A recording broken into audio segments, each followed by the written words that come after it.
Olá, eu sou o Giovanni de Souza. Hoje são 24 de janeiro de 2022, são 22 horas e 21 minutos. Lição número 9 da classe de jovens, o sexto sinal, a cura de um cego de nascença. É sempre um prazer ter você por aqui. O que você está achando deste trimestre? Deixa aqui para mim nos comentários, quero saber. Está sendo uma lições de edificação para a sua vida? Texto principal: enquanto estou no mundo, sou a luz do mundo. João capítulo 9, versículo 5. Resumo da lição: Jesus sempre esteve consciente de estar vivendo segundo a perfeita vontade do Pai. Você também tem sentido isso? Que você está vivendo a vontade do Pai? As coisas que você tem feito é para a honra e glória do nome do Senhor?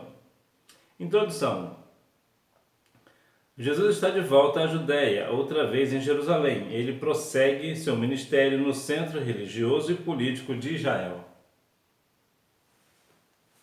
Muitas das vezes, vamos aqui pegar um ponto evangelístico, nos atemos a alguns lugares de claro que é o centro religioso e às vezes até mesmo político de uma determinada localidade, uma nação e tal. Entretanto, Jesus precisava fazer isso. E por quê? Primeiro, para mostrar para todos que Jesus não era um religioso. Mostrar que Jesus não era só mais um mestre. Ou mostrar para a parte política que Jesus não era um político. Não estava ali para fazer politicagem, fazer política, ou mesmo para liderar Israel num centro político, numa situação política, nada disso. O Senhor Jesus estava ali fazendo a vontade do Pai. Estava ali mostrando para as pessoas que Jesus não era mais um. Jesus era o Filho de Deus. Falo era, claro, deixar claro que estou falando do passado. Jesus era o Filho de Deus e queria mostrar, e estava mostrando isso às pessoas, né, que de fato ele era o Cristo. Porque muitas das vezes as pessoas se atêm mais uma vez naquele velho círculo, né? Religião, ou melhor, religioso, pessoas religiosas e políticas. Somente isso. E muitas das vezes, até mesmo nos dias atuais, vemos ainda algumas pessoas que acham que Jesus era apenas um religioso.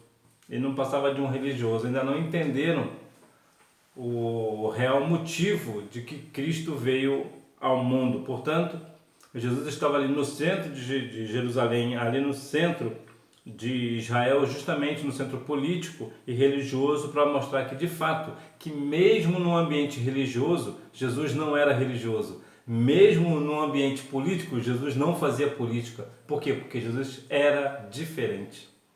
Fatos antecedentes: uma temporada na Galileia. Depois de andar sobre as águas do mar da Galileia, Jesus fala à multidão em Cafarnaum, principal cidade da região, e se apresenta como o pão da vida, o verdadeiro pão do céu dado pelo Pai. O pão da vida nos dá uma ideia bastante interessante sobre o alimento, porque o pão está sempre na mesa do rico e também na mesa do pobre. Vamos ver, por exemplo, que Jesus é o pão da vida. E quantas pessoas hoje está tendo fome de vida, né, dessa vida, dessa justiça. Mas Jesus aqui ele se mostra como o verdadeiro pão da vida, o verdadeiro pão do céu, dado pelo Pai. E muitas das vezes Jesus inclusive multiplicou pães e peixes, né? Multiplicou o pão porque ele era o pão da vida. Na ceia do Senhor partimos o pão, que também é uma simbologia do corpo de Cristo.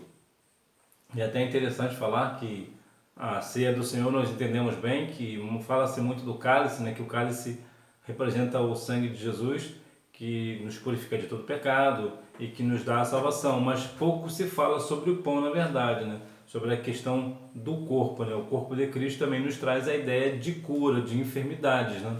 Então, infelizmente, se fala pouco sobre isso na ceia do Senhor.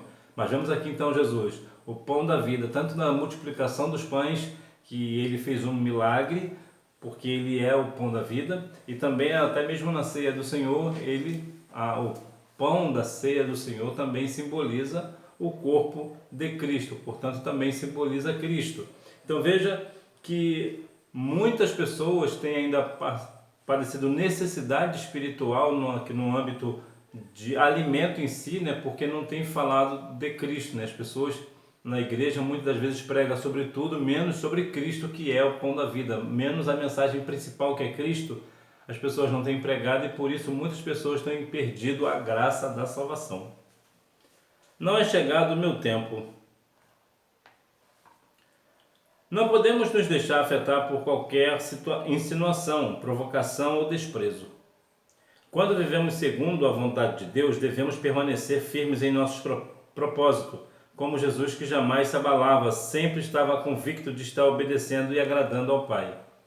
É muito possível, é muito provável, se não aconteceu com você, ainda acontecerá, e queira Deus que aconteça logo, de você viver por uma situação de pessoas ficarem insinuando, te provocando, te desprezando pelo nome de Jesus, por causa do nome de Jesus, por causa do nome do Senhor. Mas é importante que você compreenda e tenha maturidade que Jesus falou acerca dessas coisas, que nós iríamos padecer pelo nome dele, iríamos ser perseguidos pelo nome dele. Então glorifique o nome do Senhor, mas tenha, claro, a certeza no seu coração que justamente pelo fato de você estar sendo perseguido pelo nome de Jesus, você na verdade está agradando ao Pai. E mais importa agradar a Deus do que aos homens. Então não se preocupe. Não tenha preocupação no seu coração, não se turbe o vosso coração. Credes em Deus, crede também em mim. Então veja que o Senhor, Ele está contigo. Então se o Senhor está permitindo que você passe por uma situação de insinuação, de provocação ou de desprezo, ou ambas, glorifique o nome do Senhor, porque Deus certamente vai te dar vitória, porque você está agradando ao Pai fazendo assim, vivendo ali uma vida séria diante do Senhor, apesar das insinuações, provocação e o desprezo, você continua se mantendo fiel ao Senhor. Jesus vai à festa. Nosso resumo dos fatos antecedentes ainda inclui a ida de Jesus ao Monte das Oliveiras, onde costumava orar, seu retorno ao templo para ensinar e o perdão à mulher adúltera, quando atingiu a consciência dos judeus que queriam apedrejá-la. Como é que está a sua vida de oração? Onde você ora? Você tem um lugar específico na sua casa que você ora, ou mesmo na igreja? Você tem o hábito de ir aos cultos de oração, por exemplo? Será que você tem vivido de fato uma vida de oração? Porque se não é o caso, é interessante que você venha ter oração, orar ao Pai. E por que você vai orar ao Senhor? Para pedir as coisas ao Senhor? Não. Você principalmente ore ao Senhor para que você tenha comunhão com Ele. Quando você ora ao Senhor, isso demonstra comunhão. É aquela velha máxima, né? Quando você precisa de um favor de alguém que você não tem muita intimidade, você faz o quê? Que você não conversa muito com essa pessoa, justamente por isso você não tem intimidade com ela, você pede para outra pessoa falar com ela porque tem mais intimidade com ela do que com você. E por que isso? Porque você fala pouco com essa pessoa. Então, o fato de você falar pouco com essa pessoa não te dá muita intimidade. Então, assim também é com o Senhor. Quanto mais nós conversamos em oração, né, assim dizendo, né, quanto mais nós oramos ao Senhor, mais comunhão com Ele nós temos. Então, tenha uma vida de oração. Então, veja que o Senhor Jesus perdoa ali uma mulher adúltera e isso acabou atingindo a consciência do povo ali. O povo ficou, na verdade, assustado com a palavra de Cristo. Jesus foi muito taxativo, foi muito direto. Então Jesus ali, ele restaurou um perdão, né? E é outra coisa também que é muito importante no nosso meio, que nós venhamos perdoar uns aos outros, assim como Cristo nos perdoou, nós também devemos perdoar uns aos outros. A cura do cego, a pergunta dos discípulos. Havia entre os judeus uma crença de que toda doença era consequência de pecado do enfermo ou de seus pais. Por isso o questionamento dos discípulos quando viram o cego de nascença. Rabi, quem pecou, este ou seus pais, para que nascesse cego? Até mesmo nos dias atuais, vemos muitas dessas questões, né? Alguém sofre alguma enfermidade, nós, de modo geral, generalizar, eu sei que não são todos, mas vamos aqui generalizar, nós logo apontamos o dedo, né? Ela está em pecado, está numa vida de pecado e por isso está passando por essa enfermidade. Isso aí é o castigo de Deus sobre essa pessoa que está em pecado. Não é nada disso. A enfermidade, ela vem por uma inúmeras situações. Primeiro, que a enfermidade, claro, vai dar na pessoa, né? Vai dar em nós, né? A enfermidade não vai dar em poste, né? Como diz o outro, né? Então veja que a enfermidade, ela tem algumas situações, algumas consequências do porquê. Talvez uma má alimentação, a pessoa não dorme bem, está indo em lugares que não se deve, por alguma razão está indo muito em algum hospital, então pode pegar uma bactéria por lá. Então, e tem mais um zilhão de situações pelas quais as pessoas podem se tornar enfermas. Entretanto, naquela época existia a ideia, né, a crença de que se alguém está enfermo é porque está em pecado, o que não é verdade. Inclusive era aqui o caso desse moço que era cego. Ele era cego não porque ele estava em pecado ou os pais deles pecaram, mas para que se manifestasse nele a glória do Senhor. Então veja que nós também precisamos ter esse discernimento de ver que quando uma pessoa está enferma, nós devemos orar por essa pessoa, entregar nas mãos do Senhor, porque o Senhor Jesus certamente irá curar. Claro, dependendo também das circunstâncias, orientar para que essa pessoa também procure uma unidade de saúde. Até porque nem todos acreditam que Cristo possa curar, né? E há algumas questões, né? Não há nenhuma enfermidade que Deus não possa curar, Deus pode curar qualquer enfermidade, mas também nós devemos fazer a nossa parte. Nós devemos procurar uma unidade de saúde, um posto de saúde, ou mesmo uma clínica, para assim nos consultar com o médico. Até porque também para que ele venha comprovar que realmente nós estamos curados, que Jesus nos curou, ou também para ver que nós estamos de fato com uma enfermidade, nós precisamos tomar alguns medicamentos. Então, e mais uma vez, nem todos acreditam que Jesus cura, né? Então, para essas pessoas, precisa de ter um pouco mais de cuidado. E também pode ser também uma outra possibilidade que essa pessoa esteja enferma não para que Cristo cure, mas para que de fato ela vá ao médico. E por que isso? É muito possível que você tenha visto em alguns casos pessoas que foram para hospitais e acabou evangelizando lá. Às vezes foi uma forma que Deus encontrou dessa pessoa e evangelizar no hospital. Também tem esse ponto, nós não sabemos. Então, mas a verdade é que o fato da pessoa estar enferma não quer dizer que ela esteja em pecado. É claro que existem casos que pessoas estão enfermas porque pecaram. Então, aquilo ali é consequência do pecado. Por exemplo, uma doença venérica, por exemplo, né? Venérea que fala, né? Acho que é isso. Então, veja que aqui já é uma consequência do pecado. Isso aqui já é uma consequência direta do pecado.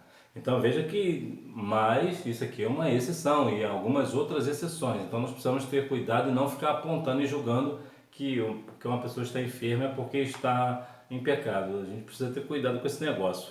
Obras de Deus. De fato, aquela cura, além de expressar a misericórdia de Deus para o cego e sua família, teve amplo efeito imediato e o testemunho chegou até nós, numa clara abrangência do propósito divino. Veja que essa cura, ela mostra ali a misericórdia do Senhor para com aquele cego. Você já imaginou, por exemplo, ser cego? Já pensou as dificuldades que você tem? Não vou longe, você procura aí de preferência uma hora à noite, ou até mesmo de dia. Feche seus olhos e comece a andar pela sua casa para você ver. E olha que na sua casa que você conhece e você já vai ficar perdido. Imagina para uma pessoa que está cega durante anos, em alguns casos como este de nascença. Imagina as dificuldades que essa pessoa se encontra para fazer uma coisa simples. Uma coisa simples, por exemplo, de atravessar uma rua e não consegue, tem dificuldade para atravessar uma rua porque ele não enxerga nada. Então veja que o Senhor ele teve misericórdia, a misericórdia do Senhor alcançou este moço e este moço alcançou a graça, alcançou o favor do Senhor porque teve a sua cura e todos foram, claro, abençoados com este milagre, Até porque uma vez que esse cego agora enxerga, agora ele está vendo, está curado, agora ele não precisa mais ocupar outras pessoas para fazer o que ele precisa fazer. Agora ele mesmo pode fazer. Então veja que Deus dá a independência para essa pessoa também, né? Então vê que esta é uma das obras de Deus para conosco. A luz do mundo. Imediatamente antes do milagre, ele diz: sou a luz do mundo. Em seguida cuspiu na terra, fez lodo e untou os olhos do cego, ordenou que fosse ao tanque de Siloé lavar-se, o que o cego fez e voltou vendo. É muito interessante que o Senhor Jesus falou que ele é a luz do mundo, mas só pode ver a luz quem enxerga, e este homem ele era cego. Então Jesus abriu-lhe os olhos para que ele pudesse ver. Olha que interessante, Jesus fez com que ele abrisse os olhos para ver que Jesus era de fato a luz do mundo. Então muitas das vezes as pessoas têm até aquela questão da cegueira espiritual também, né? Que muitas pessoas estão na igreja também, mas ainda não compreenderam que Jesus é a luz do mundo, que Jesus é de fato a luz, né? Mas muitas pessoas estão dentro da igreja, mas têm uma cegueira espiritual que põe essa cegueira espiritual muito na frente do Senhor Jesus, né? Não reconhece milagres, sempre quer dar um jeito aqui ou ali, quer interrogar, quer questionar isso ou aquilo e não vive o milagre porque não era consigo, né? Com outra pessoa, então ele não consegue se alegrar com o milagre que outra pessoa venha receber, né? A reação dos fariseus, de novo, o sábado. A hipocrisia, a cegueira espiritual dos fariseus eram tão grande que poucos se importaram com o milagre em si, com a bênção extraordinária recebida por aquele homem. A primeira coisa que fizeram quando souberam da cura foi dizer: este homem não é de Deus, pois não guarda o sábado. Olha que coisa sem fundamento nenhum. A coisa mais importante é guardar o sábado e não receber o milagre. Como isso é possível? É também nos dias atuais. Nós não guardamos o sábado, mas muitas pessoas, quando vê um milagre acontecer, aí dependendo de quem Deus usou para que esse milagre acontecesse, as pessoas que têm uma visão teológica diferente, né, já começam a colocar alguns questionamentos. Vou te dar um exemplo aqui mais simples. Imagine, por exemplo, que uma determinada igreja, Assembleia de Deus, independente, vamos falar aqui da Assembleia de Deus, puxar aqui para o nosso lado para não haver nenhum tipo de problema. Imagina, por exemplo, que uma igreja, a Assembleia de Deus, não tem costume de usar maquiagem, por exemplo.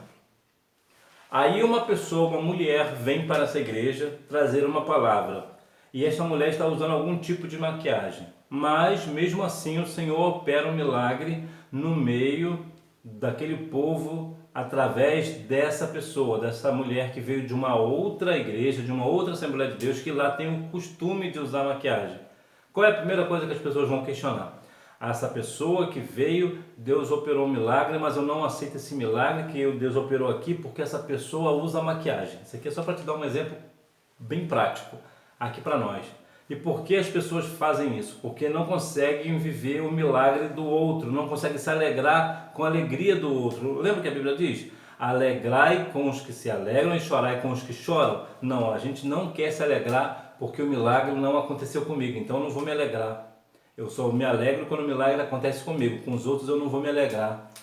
Viu como estamos? Então isso é algo ruim. E hoje acontece assim também, mas nós não devemos ser assim, nós devemos nos alegrar com o milagre que outra pessoa venha receber, vamos nos alegrar também com esta pessoa, né? Até porque isso é para a glória e honra do nome do Senhor. O interrogatório. Os fariseus submeteram o ex-cego a um tenso interrogatório, chegando a ponto de duvidarem de seu quadro anterior de cegueira. Agora você vê.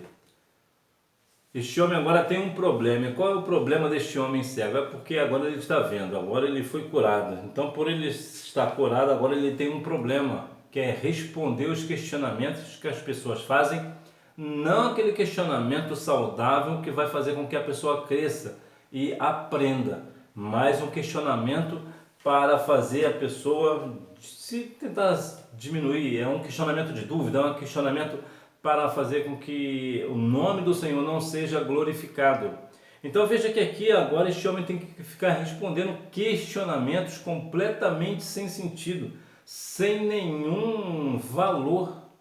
As pessoas até hoje continuam presas a essas coisas, que é presa a tradições completamente desnecessárias, mas que nós venhamos nos arrancar, né? Sair dessas tradições desnecessárias. É claro, existem aquelas tradições necessárias, mas eu digo essas tradições desnecessárias que não edificam em nada, são coisas feitas pelo homem, mas que nós venhamos não ser aquela pessoa que interroga alguém porque alguém recebeu um milagre.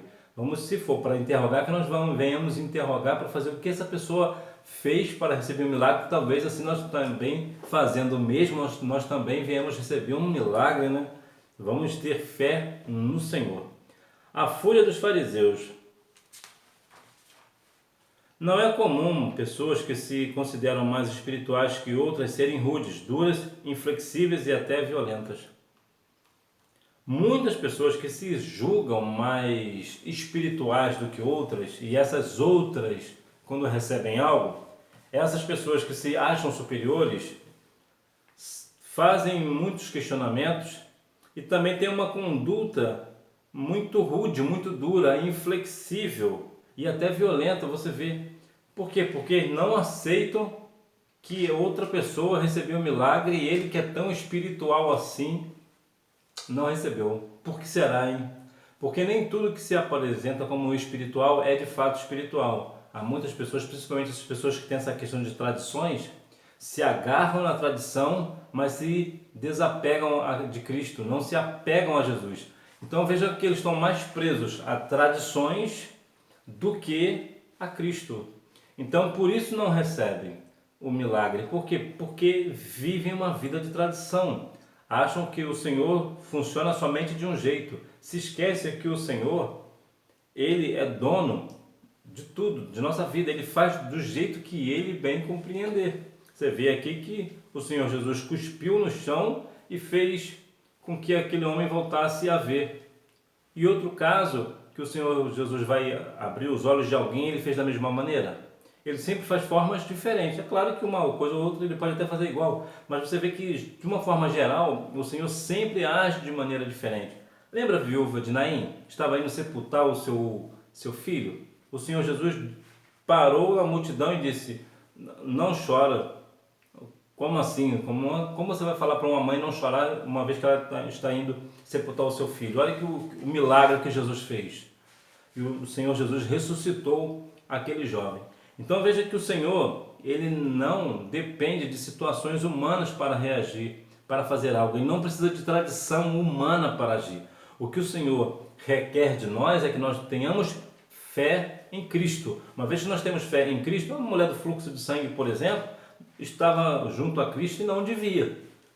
Pela tradição ela não podia estar ali, porque ela era tida como uma mulher imunda. Mas o que ela fez? Ela se infiltrou, vamos colocar aqui um termo aqui, ela se infiltrou lá junto com o povo e disse no seu coração: se eu ao menos eu tocar nas orlas dos vestidos dele, eu ficarei curada. E assim foi, ela foi lá, tocou no vestido do Senhor e ficou curada. Ela deixou a tradição de lado, ela creu no Senhor. E isso aqui é o fundamento, isso aqui é o ponto. É crer no Senhor. Deixe as tradições de lado e creia no Senhor, porque Ele certamente vai te dar vitória. E jamais se considere uma pessoa mais espiritual do que outra. Até porque a espiritualidade nós não vemos na igreja. A espiritualidade nós não vemos quando alguém faz alguma coisa. A espiritualidade de alguém, ela é medida pela forma que ela ora e principalmente pela conduta dela no dia a dia. Conclusão. Estudamos mais um sinal da divindade de Jesus. A cura do cego de nascença foi uma oportunidade para a luz do mundo revelar seu poder, destruindo os sofismas e todo o engano religioso, que insiste em prender os homens nas trevas da incredulidade e do pecado. Rejeitar esta luz é manter-se nas trevas do pecado. Quando a recebemos e seguimos, encontramos o caminho da vida eterna. Então veja que aqui há algo muito interessante sobre a questão do religioso, que insiste em prender homens em suas incredulidades. Veja, por exemplo, que eles foram questionar Jesus porque Jesus curou no sábado, e no sábado não se podia trabalhar. Agora você vê questões humanas, Quantas das vezes líderes, pastores têm feito o povo refém porque estão presos a questões religiosas, a situações religiosas. Você não pode fazer isso porque o Senhor só aceita assim. Você não pode adorar assim, você tem que adorar desse jeito aqui. A adoração nossa, ela precisa ser espontânea, tendo fé no Senhor. A Bíblia diz que dá ao Senhor um culto racional, ou seja, você sabe porque você está prestando um culto. Então, independente da forma que você presta um culto ao Senhor, se está racional, com decência e ordem, exaltando o nome do Senhor, deixe de lado as tradições. Hora da revisão. Número 1. Jesus não respondeu aos seus irmãos como um homem natural. Falou-lhes como filho de Deus, expondo sua missão. Número 2. Isaías profetizou a rejeição que o Messias teria. Número 3. No último dia da festa, Jesus falou da obra do Espírito Santo no interior dos que o recebessem. Número 4. Eles acreditavam que toda doença era consequência do pecado do enfermo ou de seus pais. Número 5. A queda. Então, que nós venhamos a cada dia mais ter fé no Senhor, entender o sexto sinal, a cura de um cego de nascença. Compreender que ficar feliz, ficar alegre quando o milagre não for para mim, eu ficar alegre por ter sido por ti. O milagre foi feito na sua vida, então eu vou ficar alegre porque temos o mesmo Senhor. Então, quando eu e você pertencemos ao mesmo corpo, pertencemos ao mesmo Senhor, quando você recebe o milagre, eu me alegro com o seu milagre, eu fico feliz pela sua vida. E não ficar achando que eu sou mais espiritual do que você, ou achar isso, ou achar aquilo. Na verdade, não é nada disso. Eu preciso glorificar a Deus porque você recebeu o milagre. É assim que nós precisamos pensar e principalmente agir na nossa vida cristã. Nós não devemos ter inveja, agora você vê, ter inveja do milagre do outro. Nós precisamos glorificar a Deus porque Deus deu um milagre a alguém, a um dos nossos, a um amigo nosso, um irmão em Cristo, irmã em Cristo. Nós precisamos glorificar o nome do Senhor. E é justamente isso que faz o milagre. Quando nós recebemos o milagre, ou alguém recebe o milagre, nós glorificamos o nome do Senhor, porque somente o Senhor é digno de toda honra, glória, louvor e adoração. É o Senhor quem faz o milagre através de uma outra pessoa. Então, nós vamos gloriar no Deus da nossa salvação, gloriar no Deus que faz milagre. Até hoje o Senhor continua fazendo milagre e eu desejo que o Senhor faça um milagre na sua vida, independente de qual milagre você precise. Peço a Deus para que você alcance esse milagre da parte do Senhor. E que Deus em Cristo continue abençoando a sua vida, que você tenha uma boa aula e não deixe de ir à Escola Bíblica Dominical, até porque quem faz a escola é o aluno. Tchau!